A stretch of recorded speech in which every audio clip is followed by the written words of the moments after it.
आज नांदेड महापालिकेच्या स्थानिक स्वराज्य संस्था आमदूम चालू आहे. नांदेड महापालिकेच्या या महाराष्ट्रामध्ये सगळ्या महापालिकेचं इलेक्शन चालू आहे. त्याच्यामुळे नांदेडमध्ये सुद्धा चालू आहे. आज लास्ट दिवस जायचा आणि उमेदवाराची निवड करायची. त्याच्यामुळं हे आज जे घडलेलं आहे 10 दिवसाचं, हे तुम्हाला सगळ्याला माहित आहे. आता पत्रकार परिषदेचं काम कारण म्हणजे आमचे 40 उमेदवार हे आज त्याची निवड झाली आहे. की पत्रकार की आपल्याला पत्रकार परिषदेला सर्व उमेदवाराचा परिचय झाला पाहिजे. पण या प्रभागामध्ये कोणते उमेदवार आहेत हे सुद्धा माहिती झालं पाहिजे. त्यासाठी बैठक आयोजित केलेली आहे. सांगायचं पर्यंत आज नांदेड महापालिकेवर 100% शिवसेनेचा बसणार नाही आणि येणाऱ्या काळात शिवसेनेचाच महापौर होईल. शिंदे सुद्धा चांगले उमेदवार सक्षम उभे केलेले आहेत. नांदेड उत्तर मतदारसंघात सुद्धा चांगले काम करणारे, जनतेची सेवा करणारे असे उमेदवार आपण 40 उमेदवार उभे केले आणि 30 उमेदवार आमचे शिवसेनेचे उमेदवार आहेत. याच्यामध्ये रिपब्लिकन सेना नरेंद्र आंबेडकर साहेब यांचे सुद्धा, या पक्षाचे सुद्धा 2 उमेदवार आपल्या 38 मध्ये आहेत आणि 2 उमेदवार आमचे 40 काल उमेदवार होते. रिफॉर्म लावते आम्ही 40 उमेदवाराला. ते 2 उमेदवार भाजपला पडविले म्हणजे 2 रिफॉर्म असताना उमेदवाराला त्यांनी आकार घ्यायला लावले. काही बरोबर वाटलं नाही.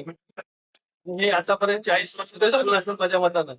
त्या उमेदवाराला पक्षाचा लावला, त्या उमेदवाराला कुठं पक्षात घेणे बरोबर नाही. ठीक आहे, तुम्ही पहिलं काही केलं असतं गोष्ट अलग आहे. हे काम करणं गलत आहे. असं हे काय लोकशाहीला असं काय अशा गोष्टी नाही झाल्या पाहिजे. आणि जनतेत काम करणारे आपले 40ला 40 उमेदवार आहेत. पुरस्कृत आमचे 2 उमेदवार आहेत. प्रभाग क्रमांक 5 मध्ये धनचकर ताई मीनाक्षी रमेशराव आणि 10 नंबर मध्ये आमच्या दीपालीताई यांना शिवसेनेचे पुरस्कार उमेदवार आम्ही जाहीर केलेले आहेत. आणि असे 40 आमचे उमेदवार सक्षम चांगले काम करणारे या नांदेड महापालिकेमध्ये उभे, नांदेड उत्तर मतदारसंघामध्ये उभे आहेत. आपण उमेदवार पळवल्याचा आरोप केलेला आहे म्हणतात. उमेदवार नंतरपासून गायब झाले आमचे, तर आम्हाला भेटणार त्याने माघार जाऊन घेतली. मोबाईल त्याचा स्विच ऑफ बघायला आम्ही सकाळी उठलो तर आमचे उमेदवार कुठे 2 उमेदवार गायब. म्हणजे अशी परिस्थिती झाली. मात्र आम्ही काय त्याला मागायला गेलो नव्हतं बा आम्हाला तुम्ही आमचा बिफॉर्म लावा म्हणून. तर त्यानेच आमच्याकडे आले, तुमचा बिफॉर्म द्या म्हणजे शिवसेनेच्या, आम्ही त्यांच्यावर उभं राहतो. शिवसेना पळवले मात्र नेमकं पुन्हा पळवले. तुम्ही पळवले म्हणताय, मात्र नाव सांगा. पुन्हा पळवले भाजपनं पळवले. त्याने आता प्रेस घेतलं ना त्याचा महेंद्र भेंडकळेचा आणि मनोज जाधवचा. असं विफॉर्म पळवितात का माणसं? पण त्याप्रमाणे शिंदे गटाची युती होणार होती. शेवटच्या क्षणापर्यंत युती होणार असं सांगितलं जात होतं. युती नेमकी कशामुळे फिसकटली, काय कारण? महाराष्ट्रामध्ये शिवसेना भाजपची युती आहे आणि महाराष्ट्र राज्याचे मुख्यमंत्री आणि फडणवीस साहेब आणि एकनाथभाई शिंदे साहेब हे चांगले महाराष्ट्रातून नेतृत्व करतात. त्याच्यामुळे आम्हालाही वाटलं की बाबा आपण नांदेडमध्ये सुद्धा स्थानिकला झाली पाहिजे. इथं सकारात्मकच होतो पहिलेपासून. मी दुसऱ्यासोबत जाणारच नव्हतो. मी एकच ठरले की आपल्याला भाजपसाठी युती करायची. ते 2-3 मिटिंगा झाल्या, बैठका झाल्या. ते बैठकीमध्ये असा निर्णय झाला की तुम्हाला 6च्या वर आम्ही सीटा देऊ शकत नाहीत. आम्हाला माणसं ऍडजस्ट करायची. त्याच्यामुळे आम्हाला वाटलं बा आम्ही 3000 कोटीचे काम आले, 3500 कोटीचे, तर 1000 कोटीला 2 नगरसेवक मिळालं कसं जमणार? एवढे काम आले असताना थोडे मुख्य रस्ते, थोडे मोठे प्रोजेक्ट, उत्तम रस्ता, दवाखाना, कृषी महाविद्यालय, जसं यशवंत कॉलेज सारखे, आनंद नगर सारखे रस्ते मुख्य रस्ते केलेले आपण, जसं छत्रपती चौक पासून ह्याच्यापर्यंत आपल्या शासकीय ह्याच्यापर्यंत गेस्ट हाऊस पर्यंत असे चांगले चांगले रस्ते घेतलेले. युती कुणामुळे झाली नाही?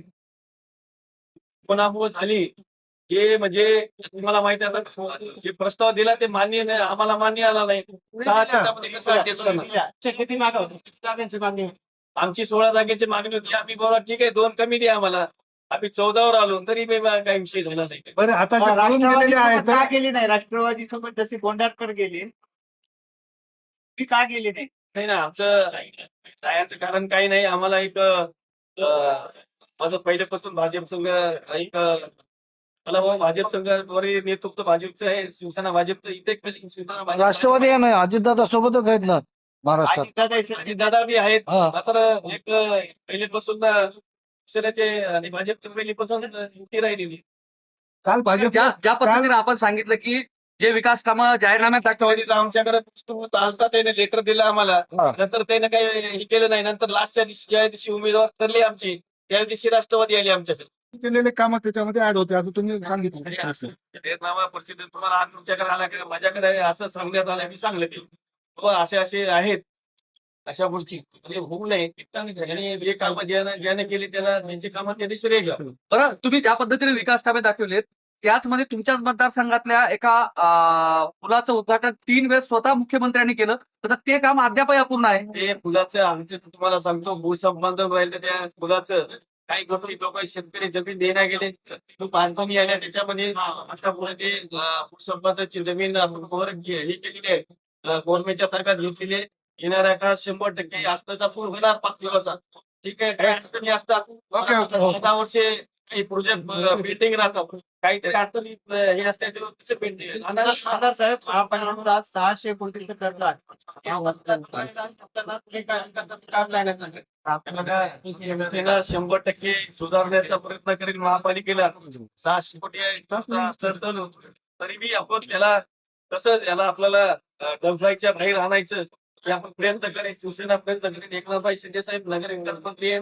100% आमच्या शिवसेनेच्या पाठीशी राहतील आणि या नगरसेवकाच्या सुद्धा पाठीशी राहतील. जे अंतर्गत रस्ते मिस्ते आहेत ते 100% आम्ही करू. काही विषय नाही ते विषय मिटलेला आहे.